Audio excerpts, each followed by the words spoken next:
வணக்கம் மாறிய நட்புகளே, சகோதர சகோதரிகளே. இன்றைக்கி ரொம்ப வருத்தத்திலையும் வேதனையோடையும் ஒரு விரக்தியிலையும் இந்த வீடியோவை பதிவிடுறேன். நல்லா கேட்டுக்கோங்க.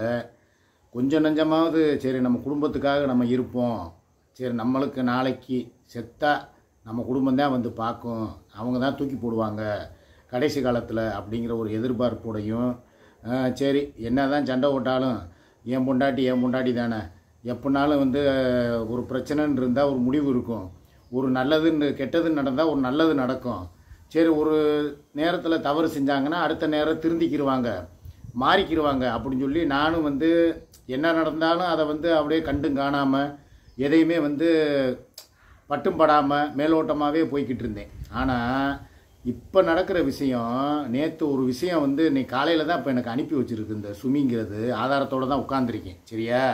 அதுக்கு தான் இன்னொரு ஃபோனை வாங்கி இப்போ சூர்யா ஃபோன்லேருந்து வீடியோ எடுத்து இப்போ என் ஃபோனில் உள்ளதை அவன் அனுப்பின மெசேஜை உங்கள்கிட்ட காட்டுறதுக்காகத்தான் நான் வச்சுருக்கேன். சரியா? அதாவது வீடியோவில் நான் பேசுகிறேன், நடந்ததை தானே பேசுகிறேன். இப்போ நான் வீட்டுக்கு போனால் ஒரு 5-6 நாள் போகலைன்னா என்ன செய்கிறாங்க, என் பேரை சொல்லி அதை வாங்கிட்டு வாங்க, இதை வாங்கிட்டு வாங்க, கறி வாங்கு, மீனை வாங்கு அப்படின்னு சொல்கிறது இயற்கை.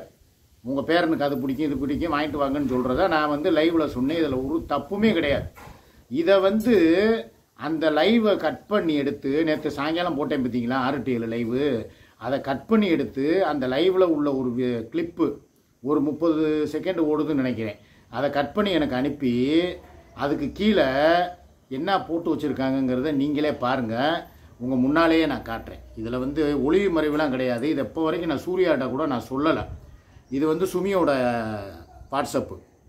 சுமின் மேலே போட்டிருக்கேனா, அங்கே பாருங்கள் தெரியும். சுமின் போட்டிருக்கேன்னா என் வீடியோ 2 வீடியோ அனுப்பியிருக்காங்களா. இதில் என்ன நடந்திருக்குன்னா இங்கே வருங்க. என் பேரனை நான் பார்க்கக்கூடாது, தனியாக வந்து என் மகனை கூப்பிட்ட சொல்லு, நான் அந்த வீட்டு பக்கமே போகலை. அவங்க சொல்கிறது பூரா பேரனை வச்சு தான் செக்கு. உங்கள் பேரன் ஈரல்னா விரும்பி சாப்பிடுவான், வாங்கிட்டு வாங்க ஒரு 1/2 கிலோ.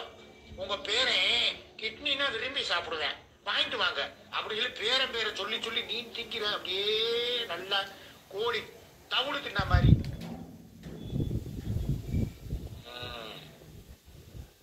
நல்லா வருது வாயில் எனக்கு. இதில் என்ன தப்பு இருக்குது? பேரை சொல்லி நீ வாங்கி திங்கிற, நல்லா கோழி தவிடு தின்னா இருந்தானே சொல்லியிருக்கேன். வேறு ஏதாவது அதில் ஏதாவது கெட்ட வார்த்தை இல்லை வேறு ஏதாவது நரகளை தின்னா மாதிரி வேறு ஏதாவது அந்த மாதிரி வார்த்தைகள் வந்திருக்கா? இல்லை. சாதாரணமாக ஒரு கணவன் மனைவியை திட்டுறதுக்கு நாகரீகமான முறையில் தான் நான் திட்டியிருக்கேன். இதில் ஒரு தப்பும் கிடையாது. இதை போட்டு கீழே அப்படியே இங்கே பாருங்க என்ன போட்டு வச்சுருக்காங்க பார்க்குறீங்களா? செருப்பு படம் வரிசையாக தெரியுதா? ஒரு நிமிஷம் இருங்க. செருப்பு படத்தை இந்தா பாருங்க, கீழே அப்படியே செருப்பு படம். அந்த அம்மா எனக்கு அனுப்பி விட்டு கீழே செருப்பு படத்தை போட்டு வச்சுருக்கு. ஒரு எத்தனை ஜோடி? 2, 4, 6 3 ஜோடி செருப்பு படம் போட்டு எனக்கு இந்த வருங்க போஸ்ட் பண்ணியிருக்கு. வாய்ஸ் கொடுக்கல. ஆக நீ செருப்பு படத்தை போட்டா என்ன, இல்லை என்னை செருப்பால் அடித்தா என்ன, ரெண்டும் ஒன்று தானே. நான் கேட்குறேன், இவ்வளவு தூரம் உனக்கு வந்து பேசுகிற அளவுக்கு உன்னை அப்படியே தூண்டி விடுறது யார்? கமாண்டு பண்ணுறவங்க கிடையாது. இதை பார்க்கும்போது யாரோ ஒருத்தர் பின்னால் இருந்து தான் உன்னை இயக்குறாங்கங்கிறது எனக்கு நல்லா தெரியுது. எவ்வளோ பிரச்சனைனாலும் நான் வாயோடு பேசுகிறதோடு நிப்பாட்டிடுவேன். இந்த மாதிரி வாழ்க்கையிலே எனக்கு இத்தனை வருஷ கல்யாண வாழ்க்கையில் செருப்பு படத்தை முத அனுப்பி விட்டது இப்போ தான் அனுப்பி விட்ருக்கு இந்த சுமி. இதை நான் எங்கே போய் சொல்லுவேன், யாருக்கிட்ட சொல்லுவேன்? அப்போ நானே வந்து குடும்பத்தோடு சேரலாம் அப்படின்னு நினச்சா கூட எனக்கு இதை பார்க்கும்போதெல்லாம் என்ன ஞாபகம் வரும்? நாளைக்கு எப்படி வந்து நீ ஏன் மூஞ்சியில் முழிப்ப, நான் உன் மூஞ்சியில் முழிப்பேன், இப்படியே சண்டை போட்டு இது தொடர்ந்து இப்படியே போயிருமா? இதுக்கு வந்து முடிவு கிடையாதா? ஏதோ ஒரு ஆத்திர அவசரம், எனக்கு அப்பாவும் இல்லை அம்மாவும் இல்லை, கூட பிறந்தவங்களும் யாரும் இல்லை, இருக்கிற ஒரே ஆதரவு யாருன்னு நான் நினைக்கிறேன்? உங்கள் குடும்பத்தை தான், நம்ம குடும்பத்தை தான் நினைக்கிறேன். சரி நாளைக்கு சூர்யா கூடயே ஒரு சண்டை, இப்படியே எங்கள் லைஃப் போயிருமா? சூர்யாவும் நானும் இப்படியே இருந்துருவோமா? இவ வந்து ஒரு முன்கோபக்காரி. இவ்வளவையும் பொறுத்த வரைக்கும் ஒரு அடங்காப்படாரி தான். எதையாவது ஒரு வார்த்தையை விடுவா, திடீர்னு சரக்கை போட்டால் சண்டை வரும், ஏதோ கட்டி உருளுவோம், மூக்கு உடையும், இல்லை ஏதோ கொட்டைப்பியும், இல்லை ஏதோ மண்டையை அடித்து போய் செவத்தில் முட்டுவா. பல பிரச்சனைகள் வந்து எங்களுக்குள்ளே ஓடும். இன்றைக்கி வந்து சுமூகமாக போகிறோம். அதுக்கு காரணம் பல விஷயங்கள் இருக்கலாம். ஏதோ அவங்க ஒன்று எதிர்பார்த்தோ எதிர்பார்க்காமையும் வீடோ இல்லை கருகமணியோ இல்லை ஏதோ ஒன்று போடுவார். நம்மளுக்கு வந்து நம்பிக்கையில் எந்த சண்டையும் இல்லாமல் சச்சரவு இல்லாமல் போகுது இந்த வாழ்க்கை. சப்போஸ் இதில் ஏதாவது ஒரு சேஞ்ச் ஆகி ஏதோ ஒன்று ஒரு சண்டை வருது, உன் விஷயத்தில் நான் வந்து பேசும்போதோ இல்லை உனக்கு சப்போர்ட் பண்ணும்போதோ இல்லை ஏதோ ஒன்று உங்கள் குடும்பத்துக்கு செய்யணும்னு நினைக்கும் போதோ ஒரு சண்டை வருது. அப்படின்னு வரும்போது நான் எங்கே போவேன்? எனக்கு அதே மாதிரி பிரச்சனைகள் வந்தால் இப்போ இதுக்கு உறுதிமொழி நான் எப்படி நான் எடுக்க முடியும்? உறுதியாக நான் எதை சொல்ல முடியும்? சூர்யா இப்படியே இருந்துற ஆளும் கிடையாது, நானும் இப்படியே இருந்துற ஆளும் கிடையாது. சூர்யா என்னதான் வந்து குடும்பத்தில் வந்து ஒதுக்கி வச்சு பாலாவை ஒதுக்கி வச்சுருந்தாலும் எதுனாலும் அவங்க அம்மா கூடயே சண்டை போட்டால் 4 நாள் சண்டை போடுவா, அப்புறம் பேசிடுவா. அன்னைங்க கூட சண்டை போட்டாலும் அப்படித்தான். அதே மாதிரி தான் பாலாங்கிறவனும் பிரிக்க முடியாத ஒரு சொந்தம், இப்போ உறவு பந்தம் எல்லாமே. அப்படி இருக்கும்போது நீங்கள் வந்து என்னை வந்து ஒரேடியாக உதாசீனப்படுத்தி இப்படி செருப்பு படத்தெல்லாம் அனுப்புனா நாளைக்கு வீம்புக்குனாலும் நான் வந்து அந்த வீட்டுக்கு வராமல் போக மாட்டேனா? இல்லை ஏதாவது ஒரு விஷயம் என் பேரனை பார்க்குறதுக்கோ இல்லை என் பிள்ளைகளை பார்க்குறதுக்கோ நான் வராமல் போயிடுவேனா? இல்லை இப்போ சின்னவனுக்கு ஒரு கல்யாணம்னு காட்சின்னு இருக்கே, அதுக்கு என்னை கூப்பிடாமல் போயிடுவீங்களா? என்ன நடக்குது? இல்லை நீ யாரையுமே வந்து உண்மையிலே வந்து லவ் பண்ணுறியா? இல்லை உன்னை எவனாவது லவ் பண்ணுறானா? இல்லை வந்து எவனாவது உன்னை தூண்டி விட்டு இப்படி நீங்கள் பண்ணுங்க அப்படி பண்ணுங்கன்னு சொல்லி உசுப்பேத்துறானா? இல்லை இது எதை வச்சு நீ வந்து எனக்கு இப்படி வந்து செருப்பு படத்தை எல்லாம் வந்து வாட்ஸ்அப்பில் அனுப்பி விடுறது? இப்போ வாட்ஸ்அப்பில் செருப்பு படத்தை அனுப்புனவ நாளைக்கு வந்து நேர்லேயே வந்து என்னை செருப்பால் அடிக்க மாட்டேங்கிறது என்ன நிச்சயம்? இதுதான் வந்து கட்டின பொண்டாட்டி ஒரு புருஷனுக்கு அனுப்புகிற வீடியோ படமா நான் கேட்குறேன். அனுப்புகிறவங்களுக்கெல்லாம் என்னென்ன படத்தையோ அனுப்பி வச்சுருக்க, எனக்கு செருப்பு படம். நான் இன்னும் வந்து பப்ளிக்காக கேட்டேன்னா அப்புறம் வேறு மாதிரி. நான் சொன்னதே பல பேருக்கு புரிஞ்சிருக்குன்னு நினைக்கிறேன். காட்ட வேண்டியதை காட்ட வேண்டிய ஆளுகள்கிட்ட காட்டாமல் கண்டவேண்ட காட்டுறது, எனக்கு வந்து செருப்பை காட்டுறது, இது வந்து ஒரு நல்ல பழக்கமா நான் கேட்குறேன். ஒன்று நீ மாத்திரம் நல்லா நினச்சிக்க, இன்றைக்கி உன்னைய உசுப்பேற்றி விட்றவங்க தூண்டி விட்றவங்க உனக்கு நான் இருக்கேன் அப்படின்னு சொல்லி சப்போர்ட் பண்ணுறவங்க யாருமே வந்து உன் பின்னால் நிற்க போகிறது கிடையாது. எதாக இருந்தாலும் ஒரு கஷ்ட நஷ்டம் அப்படின்னா ஒரு குடும்பத் தலைவனாக நான் தான் வந்து நிற்கணும். நான் தான் ஒரு நல்லது கெட்டதை உங்களுக்கு பார்க்கணும். எனக்கும் நீங்கள் நல்லது கெட்டதை பார்க்கணும். அதுக்காக வந்து இதில் என்னுடைய சுயநலமும் இருக்குது. ஏன்னா எனக்கு இப்போ பெத்த தாய் இருந்துச்சு, அந்த அம்மாவுக்கு கடைசி காலத்தில் நான் தான் எல்லாம் பார்த்து தூக்கி போட்டேன். அந்த கடமை எப்படிங்கிறது எனக்கு தெரியும். எதுக்கு உயிரோடு இருக்கும்போதே சாகிறத பற்றி பேசுகிறேன் நான் நீங்கள் நினைக்கிறீங்களா? கண்டிப்பாக ஒருத்தனுக்கு மரணம்ங்கிறது நிச்சயம். அது வந்து நீங்கள் எங்கள் இதில் நபிகள் நாயகமே சொல்லியிருக்கிறார், அல்லாஹ் சொல்லியிருக்கிறாராம், நீ எவ்வளோ பெரிய ஒரு காற்று நுழைய முடியாத இடத்துல போய் உன்னைய வந்து பாதுகாத்து பூட்டை போட்டு வச்சுக்கிட்டாலும் உன் உயிருங்கிறது ஒரு நாள் போய்த்தே ஆகும். எவ்வளவுதான் பாதுகாத்தாலும் அந்த உயிருங்கிறது ஒரு நாள் இறைவனால் வந்து எடுக்கப்படும். நீ வந்து எப்படியும் இந்த துனியாவை விட்டு நீ போய் தான் ஆகணும்னு சொல்லி நபிகள் நாயகமே சொல்லியிருக்கிறார். ஆக மொத்தம் மரணத்தை நினைக்காதவே மனுஷன் கிடையாது. மரணத்தை நினச்சி தான் வாழ்க்கையவே வந்து கொண்டு போகணும். ரைட்டையா? அதனால் நான் என்ன சொல்கிறேன்னா, தத்துவம் பேச விரும்பலை, ப்ராக்டிக்கலாக பேசிக்கிறேன். நான் இந்த மாதிரி வந்து நீ பண்ணனா உனக்குன்னு இருக்கிற ஒரு அந்த கொஞ்சம் நஞ்சம் நான் வச்சிருக்கிற பாசத்தையும் நீ மொத்தமாக நீ இழக்க போகிற. யாருனால? உனக்கு பின்னால் இருந்து உன்னை இயக்குற சில பேர்னால. அது ஆணோ பெண்ணோ இல்லை யாரோ, அதை வந்து நான் குறிப்பிட்டு யாரையும் சொல்லி அவங்களையும் புண்படுத்த விரும்பலை. உங்கள் வேலைகளை பாருங்கள். அப்போ நீ ஏன் போய் அவன் அடுத்தவங்க குடும்பத்தில் இருக்குன்னு சொல்லி என்னை சில பேர் கேட்பாங்க. நான் அதுக்கும் ஒரு முற்றுப்புள்ளி வைக்கத்தான் போகிறேன். நான் எதாக இருந்தாலும் நான் இப்படியே வந்து கடைசி காலம் வரையும் இது நிலைக்குங்கிறது எனக்கு நம்பிக்கையும் கிடையாது. அதே மாதிரி என் குடும்பத்தை விட்டுட்டு இதே மாதிரி இப்படியே போய்கிட்டே இருப்பேன்னு சொல்லவும் முடியாது. என்றைக்குனாலும் ஒரு சண்டை வரும், என்றைக்குனாலும் பைக்கெட்டை தூக்கிட்டு நான் கிளம்ப போகிறது உண்மைதான். அதே நேரம் சூர்யாவுக்காகன்னு சில கடமைகள் எனக்கு செய்ய வேண்டியது இருக்குது. நீங்கள் நினைக்கிற மாதிரிலாம் வந்துட்டு சரி அவள் என்ன வந்தவ தானே ஏதோ இருந்தா போனா அவளுக்காக எவ்வளவோ செஞ்சிட்டீங்க, அப்படி கிடையாது. எனக்குன்னு சொல்லி சில என் மனசுக்கு என்ன திருப்திப்படுதோ, இவங்களுக்கு இதை செய்யணும்னு ஒரு டார்கெட் வச்சுட்டேன்னா அதை நான் முழுசாக நான் செஞ்சு முடிச்சுட்டு தான் நான் வருவேன். அதுக்காக என் குடும்பத்துக்கு நான் செய்யாமல் இல்லை. என் குடும்பத்தை விட்டு நான் வரும்போது என் குடும்பத்துக்காக ஒரு வீடை வாங்கி கொடுத்து அதோடைய மதிப்பு இன்றைக்கி 50 லட்சம் ரூபாய்க்கு மேலே தான் போகும். வாங்கி கொடுத்துட்டு எதையுமே எனக்குன்னு எடுத்துக்கிட்டு வராமல் நானாக வந்து சிங்கிளாக தான் வந்தேன். அப்போ எங்கள் அம்மா இருந்துச்சு, எங்கள் அம்மா வீட்டுக்கு போக அங்கே இருந்துட்டு சூர்யாவை பார்க்க இப்படி போய்கிட்டு இருந்தேன். என் குடும்பத்துக்கும் எனக்கும் ஒட்டு உறவு இல்லாமல் டச் இல்லாமல் தான் நாங்கள் போய்கிட்டு இருந்தோம். இப்போ சமீப காலமாக தான் சுமி உட்காந்துக்கிட்டு ஏன் புருஷன் சொல்லி ஏதோ ஒன்று பேசிச்சு வச்சிச்சு. சரி நானும் சரி ஒரு அந்த இதுக்கு சரி நம்ம முன்னாடி தானே எதுக்கு நம்ம அப்படி விட்டுட்டு போகணும் பார்த்துக்குருவோம் அப்படின்னு சொல்லி நானும் எல்லாம் செஞ்சுக்கிட்டு இருந்தேன். ஒரு மனுஷன் நல்லது பொழுது செய்கிறத சொல்கிறதுல ஒன்றும் தப்பு இல்லையே. என்கிட்டயே வாங்கி தின்னுட்டு அனுபவிச்சுக்கிட்டு என்னையவே வந்து குற்றம் சொல்லிக்கிட்டு டெய்லி வீடியோக்களில் திட்டுறது, இப்போ வார்த்தைகளை வேறு அதிகமாக விடுறது. நான் வந்து உன்னைய வந்து ஒரு வாழ வைக்கிறதுக்காக ஒரு சேனல் உருவாக்கி கொடுத்தா அந்த சேனல்லே என்னை வந்து வசப்பாடுறது, கழுவி ஊத்துறது, தேவையில்லாமல் என்னை வந்து நாய்ங்கிறது, பேய்ங்கிறது, வாடா அவனை இவனே போடா இவனே பொட்டக்கண்ணாங்கிறது, நிறைய வார்த்தைகளை விடுறது. உன் அராஜகம் நாளுக்கு நாள் ரொம்ப அதிகமாகிக்கிட்டே போகுது. எல்லாரும் பார்த்துக்கிட்டு தான் இருக்காங்க. நான் என்ன சொல்கிறேன்னா, முடிச்சு விட்றதா இருந்தால் நான் முடிச்சு விட்றதுக்கு ஒரு நிமிஷம் ஆகாது. இப்போ வரைக்கும் டைவர்ஸுங்கிறது என் வாயளவு தான் வருதே தவிர என் உள்ளத்தளவில் நான் இது வரைக்கும் உனக்கு டைவர்ஸ் கொடுக்கணுங்கிற முடிவை எடுக்கலை. இதை சூர்யாவுமே நம்பலை. நீ இப்படி தான் சொல்லுவ, அப்புறம் நான் எல்லாம் ரெடி பண்ணதுக்கப்புறம். ஆனால் சூர்யாவாவது ஒரு பங்கில் சேர்த்துக்கிறலாம். அவளாவது துணிச்சலாக வக்கீல்கிட்ட இப்பயும் பேசிக்கிட்டு தான் இருக்கான்.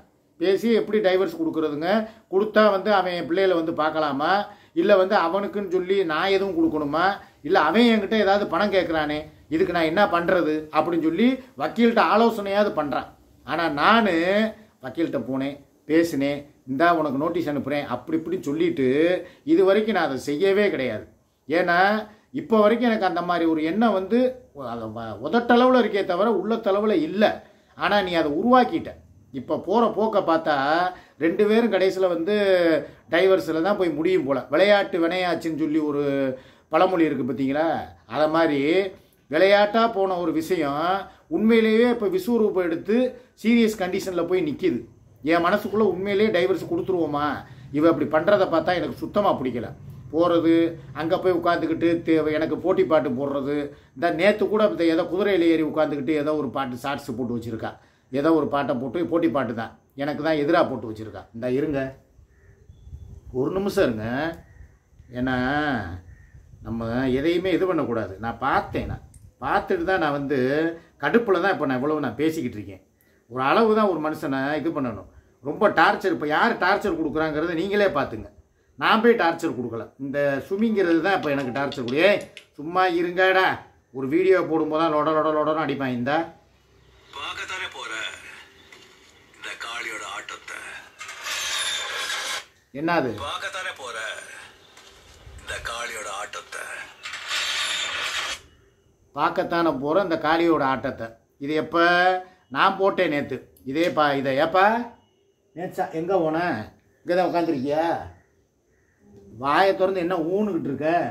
ஏன் உண்மையை பேசுனா இவளுக்கு எங்கே இதாகுது? நான் உனக்கு ஒரு விஷயம் பேசிக்கிட்டு இருக்கேன். சிவனேன்னா இப்போ இந்த இதே இப்போ இதை நான் நேற்று சாயங்காலம் போட்டேன்ல, நைட்டு போட்டேனா? நீ பார்க்கவே இல்லையா? இல்லை, சுமி வந்து ஒரு ஷார்ட்ஸ் போட்டான்.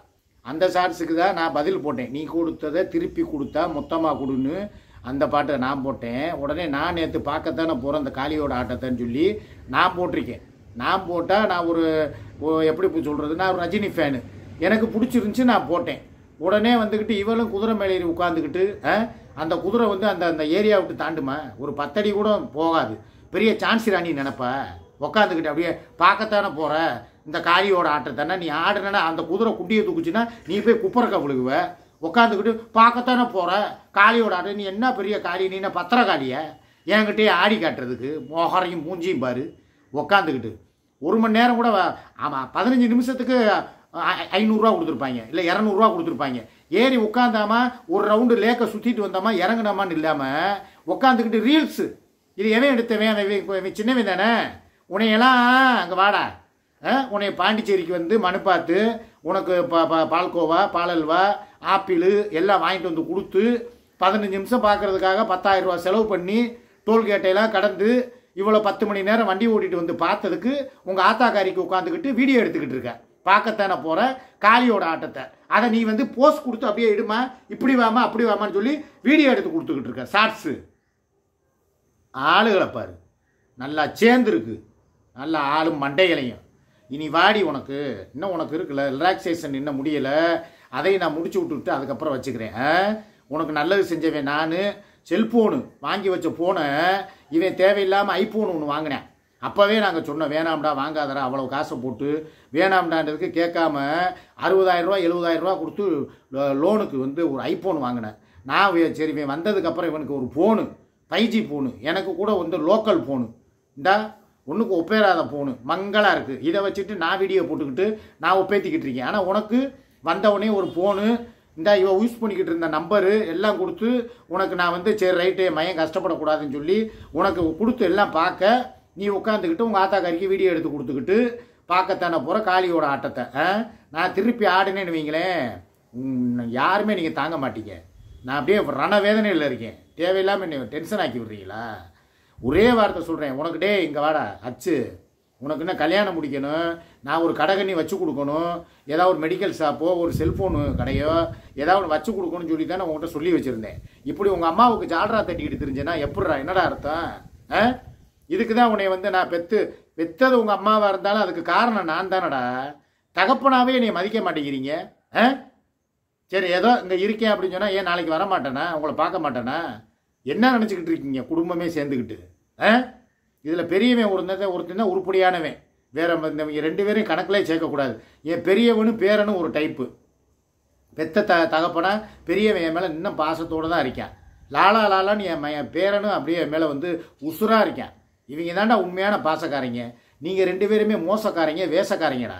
கர்மம் உங்களையெல்லாம் பேசுறதுக்கு. இப்போ நான் உனக்கு எதுவுமே செய்ய மாட்டேன்னு சொன்னால் என்னடா பண்ணுவேன்? உங்கள் அம்மா வந்து உனக்கு எல்லாம் செஞ்சிருமாடா? பணத்தை போட்டு 5 லட்ச ரூபா செலவு பண்ணுவாளா? உனக்கு பாண்டிச்சேரிக்கு உன்னை பார்க்க வர்றதுக்கு வெறும் 200 ரூபாயோட வந்தவடாவ. நான் தாண்டா உனக்கு எல்லாம் செலவு பண்ணி உனக்கு அங்கேருந்து வந்து மனுப்பொருள் வாங்கி கொடுத்து ட்ரெஸ்ஸு வாங்கி கொடுத்து உனக்கு ஹைகோர்ட்டில் போய் உனக்கு பெயில் எடுத்து இப்போ கூட உனக்கு ரிலாக்ஸேஷனுக்கு அடுத்து இப்போ நீங்கள் வாரத்தில் 2 நாள் போகிறீங்க மாதத்தில். இப்போ அதையுமே சரி ரைட் அதுக்கு ரிலாக்ஸேஷன் வாங்கி உன்னை எவ்வளோ தூரம் சரி நம்ம மையம் அலையக்கூடாது, நம்ம பொண்டாட்டி அலையக்கூடாதுன்னு சொல்லி நான் உங்களை காவ காக்க நீங்கள் போய் கொடைக்கானலில் உட்காந்துக்கிட்டு குழு குழுன்னு பார்க்கத்தானே போகிற காளியோட ஆட்டத்தை. வர்றேன் பார்க்குறேன். உனக்கு அப்படி வைக்கக்கூடாது, காளியோட ஆட்டத்தான்னு கிடையாது, பார்க்கத்தானே போகிற இந்த ஓடு காளியோட ஆட்டத்தை அப்படி வச்சு நீ போட்டிருக்கணும். அப்போ தான் உனக்கு கரெக்டாக இருக்கும். வச்சாங்க பாரு, உனக்கு பேர் கரெக்டாக தான் வச்சுருக்காங்க, ஓடு காளி. அதை வச்சுட்டு நீ என்ன எதுக்கு காளியோட ஆட்டத்தை பார்க்க போகிறீங்கிற? நீலாம் அதெல்லாம் பேசலாமா நீ? அப்படியே குதிரையிலே ஓடு பாண்டிச்சேரிக்கு, அவனை பின்னால் உட்கார வச்சுட்டு ஒரு ரவுண்டு அப்படியே போய் கையெழுத்து போட்டுட்டு திருப்பி குதிரையிலே வாங்க. சான்ஸ் ராணி மூஞ்சி முகரையும் பாரு, இன்னும் வாயில் எனக்கு நிறையா வருது, வேணாம் போதும். எனக்கு அப்படியே இன்னும் டென்ஷனில் ஆத்திரத்தில் அப்புறம் கெட்ட வாரத்தில் திட்டிடுவேன். எனக்கு இந்த செருப்பு படம் போட்டது தான் எனக்கு மனசு ஆறவே மாட்டேங்குது. நானும் சரி எவ்வளவோ சரி ரைட்டு நான் பார்த்துருக்கேன், வாயளவில் கூட பேசிடலாம். இப்படி கமாண்டு போடுற மாதிரியே வந்துக்கிட்டு செருப்பை போடுறது, விளக்கமாரம் போடுறது, கெட்ட கெட்ட வார்த்தைகளை வந்து இது பண்ணுறது, மென்ஷன் பண்ணி எனக்கு அனுப்புறது, இதெல்லாம் வேணாம் சரியா? நீங்கள் வாங்கி திங்காதவங்களாக இருந்தால் நீ இந்த செருப்பு படத்தை போட்டிருக்கணும். அவன் பேரை நீ சொல்லி நான் வாங்கிட்டு வராமல் இருந்திருக்கேனா? வாங்கிட்டு வந்திருக்கேன்ல, தின்றிக்கீல தின்னுட்டு அப்புறம் என்ன அப்படியே நல்ல மாதிரி செருப்பு படத்தையெல்லாம் போடுற, பிஞ்சு போயிடும் உனக்கு. நண்பர்களே 6 மணி லைவில் பார்ப்போம். பாய்.